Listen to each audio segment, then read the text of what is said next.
My aunt demanded I sign over half my business to her son because it was only fair that family profit together. When I said no, she screamed in my office lobby, "You'll regret this." Blood is blood. I installed security cameras that same night. 3 weeks later, we caught her son trying to break in after hours. Turning them both over to the police was the easiest decision I ever made. Let me tell you what happens when you try to help your family and they decide to stab you in the back. I own a small auto repair shop in Dayton, Ohio. It's not some huge place, but I worked like hell to get here. I started out fixing cars in my driveway after my shifts at a warehouse. I lived off gas station burritos and barely made rent some months. But I had my tools, I had drive, and eventually I saved enough to lease an old building on the west side of town. 10 years later, I've got a decent business. 3 bays, 4 full-time guys I trust, steady work, loyal customers, and I'm finally making enough to breathe. Nothing came easy. No loans, no handouts, no family money. Every dollar came from busted knuckles and late nights. Which is why this whole thing still pisses me off. My Aunt Joyce, she's my dad's sister, was never really in my life growing up. She and my dad fought a lot. She always thought she was better than us. Married a guy who owned a chain of liquor stores down south, talked like she was rich, even after he died, and she burned through whatever money he left. We didn't talk much except maybe the occasional family barbecue or funeral. So I was surprised when she started showing up at the shop last fall. At first, she'd just stop in to say hi, always bringing something. Cookies, coffee, weird little homemade crafts. Said she was proud of me. Wanted to see the shop. I figured maybe she was just trying to reconnect. I didn't mind it. I even let her hang around the office for a bit when she visited. Then one day she brought her son, Travis. Now Travis is, well, he's a mess. He's 28 and acts like he's 18. He's bounced around from job to job, mostly getting fired for attitude problems or just not showing up. Last I heard before this, he was living in some girlfriend's basement out in Springfield. Always had big ideas and no follow-through. Joyce introduces him to me like he's the second coming of Elon Musk. Says he's got big plans and entrepreneurial blood. Then she starts dropping little comments like, "You should really let him help out around here," or "He's got a mind for business. You two could really build something together." I smiled. Tried to be polite, but didn't take the bait. But she kept coming. Then came the day she showed up with printed paperwork. Like, actual printed legal-looking documents.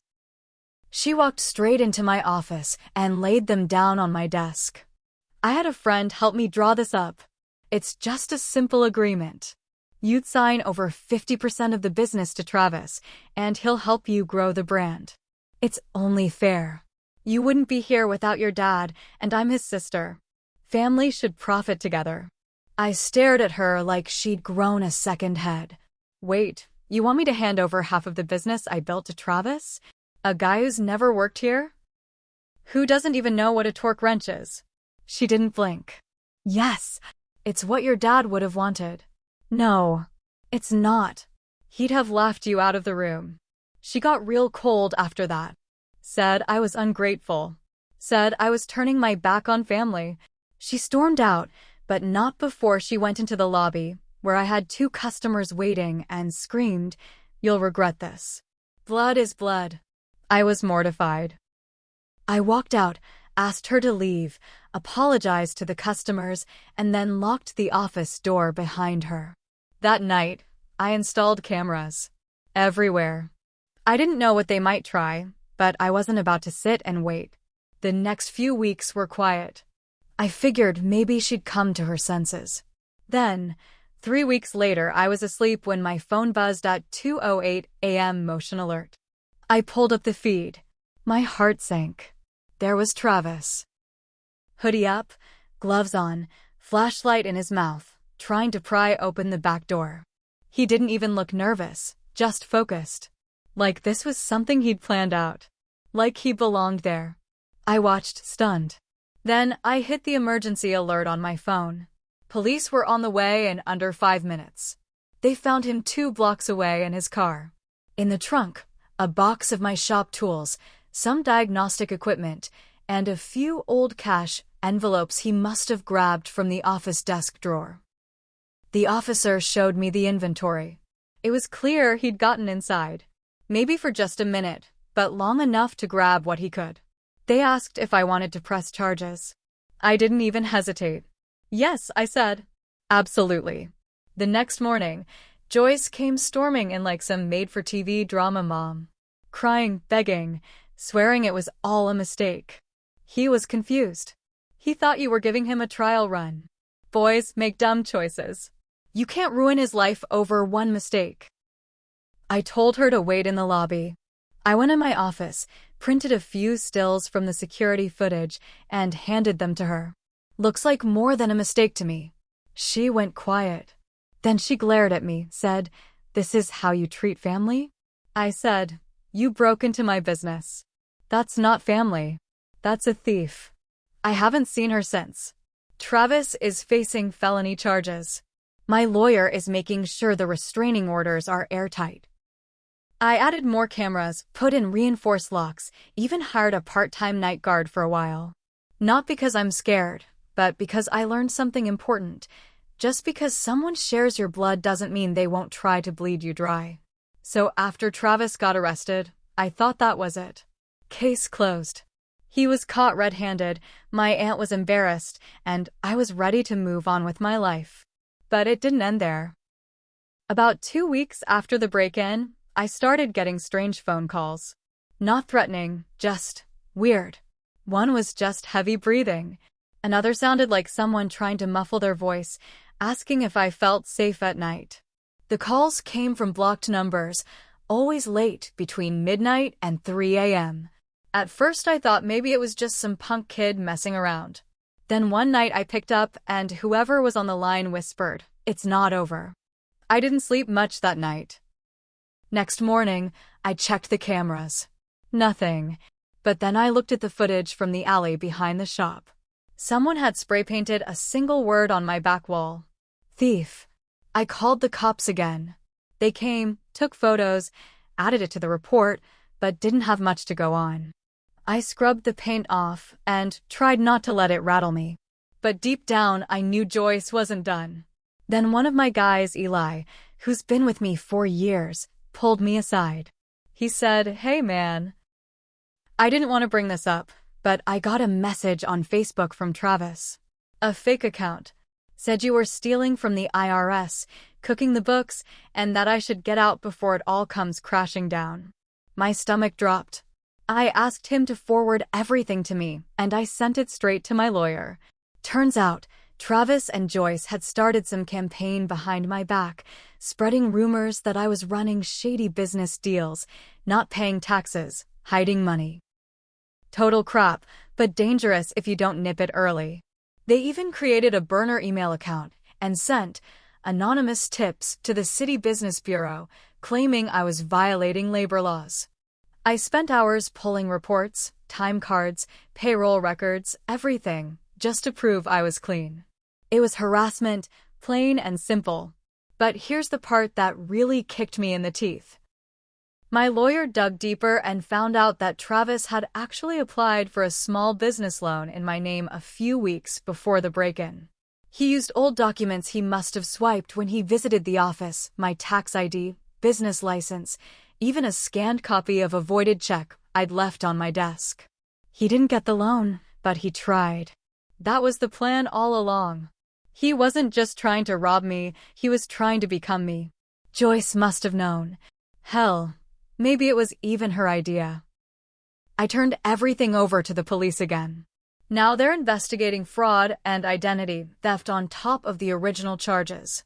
The detective told me, "You're lucky you caught this early. If that loan had gone through, he could have run your business into the ground before you even knew it." Lucky. That word doesn't sit right. Nothing about this feels like luck. I feel violated. Angry. But more than anything, I feel like a fool. I thought installing cameras would protect me. I didn't realize I needed to protect myself from my own blood long before that. The DA's office is building a case now. I might have to testify. I'm ready. Because they tried to ruin me. They almost did. But now I'm going to make sure everyone sees them for what they really are. So while the DA started building their case, I was doing everything I could to keep the shop running smooth. I didn't want my guys getting nervous or customers asking questions. I kept most of it under wraps. Only my lead tech Eli and my lawyer knew how deep things were going. Then about a month after Travis tried to break in, I got a letter. Not from Joyce. Not from Travis. From a woman named Clara Whitmore in Cincinnati. I'd never heard of her. I almost tossed the envelope, but something about the handwriting stopped me.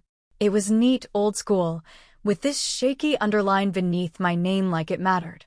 Inside was a short letter, handwritten. No return address, just a phone number.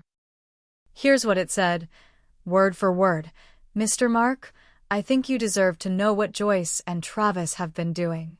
You're not the only one they tried to steal from. I made the mistake of trusting them with a lease agreement, and they cost me my business. If you're willing to talk, I'll tell you everything. Clara, I called her the next day. Clara used to run a thrift store in Cincinnati, and guess what? A year ago, Joyce invested in it. Said she had experience running shops from her late husband's business, promised to help Clara expand. Brought in Travis, too, said he was handling the books. They drained her. Turns out, Joyce had talked Clara into making Travis a co-signer on her lease. Within weeks, money started vanishing from her business account. Then Clara got hit with surprise tax penalties because Travis hadn't been filing anything correctly. He pocketed most of the income and stopped paying vendors. By the time she figured it out, the damage was done. She lost the shop. She sued, but Joyce and Travis vanished before she could serve them papers. They changed numbers, moved counties. Clara didn't even know where they'd gone until she saw a Facebook post I'd made about my shop's 10th anniversary. Joyce had commented on it. That's how Clara found me. I asked her to send every piece of evidence she had. Bank records, messages, contracts.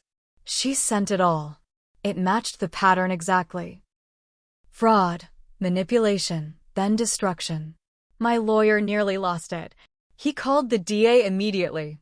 Clara's story gave them something big, a pattern of intent. It wasn't just about Travis breaking in anymore. This was looking more and more like a family fraud ring. But here's the real gut punch. In the documents Clara sent me was a signed copy of a partnership agreement that looked almost identical to the one Joyce had tried to get me to sign. Same format, same language. Only the names were different. They'd done this before. More than once, probably. This wasn't just some desperate, heat-of-the-moment mistake. This was planned. They had a whole playbook. They looked for small businesses, people too trusting, too busy to double-check the fine print, and then they squeezed. I realized that if I had signed that paper she brought into my office, I could have lost everything. And here's the kicker, Joyce and Travis still haven't been charged for the full fraud yet. The burglary case is moving forward, but the rest is still under investigation. I'm working with the authorities and Clara now to connect more dots, find more victims, trace every penny they moved. Because this wasn't just about my shop. This was their business model. And now? Now it's my mission to burn the whole damn thing down. So, after Clara's evidence came in, things moved fast. The DA got a judge to authorize a deeper financial investigation. Turns out, Travis and Joyce weren't just screwing over me and Clara. They'd pulled this stunt on at least 3 other small business owners across Ohio and Indiana. Every time, it was the same setup. Joyce would act like the rich ant investor, Travis would worm his way into the paperwork, and by the time anyone caught on, they'd vanish with whatever they could grab. I gave the police access to everything, emails, texts, security footage, even copies of that fake business contract. Clara came down to Dayton twice to give statements. We became kind of an unlikely team. 2 people who'd been burned, now holding the torch together. The day the indictments came through, I cried in my truck. I'm not ashamed to admit that. They got Joyce and Travis both, multiple counts of fraud, conspiracy, identity theft, attempted burglary, and more. The cops picked them up quietly in a rental house 2 towns over. Joyce was still dressed like money. Pearls, cardigan, full face of makeup like she was off to church. Travis didn't say a word, just stared at the ground. I was ready to celebrate, but life had other plans. See, while I was busy fighting this war, I missed something right in front of me. One of my mechanics, Donnie, had been quietly skimming off the books for months. He figured I was too distracted with the legal mess to notice. And I didn't. I didn't check the receipts close enough, didn't track the parts inventory like I used to. He sold tires under the table, pocketed cash repairs, even used one of our accounts to buy tools and resell them online. He stole close to 15 grand before I caught him. When I confronted him, he didn't even deny it. Just said, "You were too busy chasing ghosts to notice the wolves in your own den." That line stuck with me. I fired him on the spot. Filed charges, too. But it broke something in me. I'd been so focused on punishing my aunt, on making sure she never hurt anyone again, that I took my eye off the place I was fighting so hard to protect. My shop, my people, my dream. I won't lie, I almost shut it all down. But one night I was closing up, and Clara stopped by. She handed me a thank you card, said she was opening a new thrift store in Cincinnati, with a real partner this time. No more fake family promises. Before she left, she said, "You didn't lose, Mark. You just learned what it costs to protect something real." So I stayed. It's been 8 months since the sentencing. Joyce took a plea deal, 5 years in prison, 10 years probation. She cried in court, told the judge she was sick, blamed everything on Travis. But the judge didn't buy it, said she was the brains of the whole operation. Travis got 7 years. He had priors no one knew about. Forgery, drug charges, even an old warrant in Kentucky. They're both locked up now. But here's the real end of the story. I changed how I run things. Tighter books. Better cameras. Random audits. Trust has to be earned now. And as much as I hate to admit it, I'm not the same guy I was before. I'm sharper. Harder. Maybe even a little colder. Because I learned that blood doesn't always mean loyalty. Sometimes it's just a warning sign. And if anyone ever tries to come for what I built again, they better bring more than paperwork and sweet talk. They better bring a damn army.